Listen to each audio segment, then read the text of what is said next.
এই জমিটাতেই হবে আল্লাহর ঘর, সার, শান্ত, সবুজ আর পবিত্র।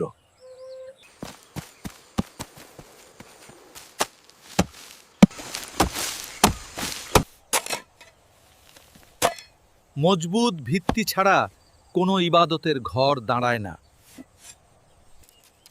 বাঁশের বুননে গড়ে উঠছে এক টুকরো জান্নাতের আশ্রয়।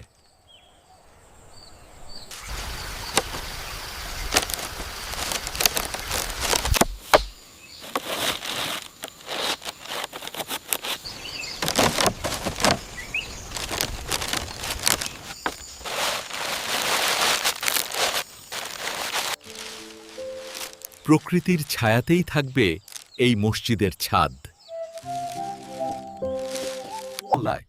এই দিকেই হবে কিবলা। এখানে দাঁড়িয়ে আমরা আল্লাহর সামনে সিজদা করব। এই দেয়াল বাতাস ঢুকতে দেবে, কিন্তু ভেতরের শান্তি অটুট রাখবে। এই মেঝেতেই কাঁধে কাঁধ মিলিয়ে নামাজ পড়বে গ্রামের মানুষ। একটি স্বপ্ন, একটি দোয়া আর একটি সবুজ মসজিদ।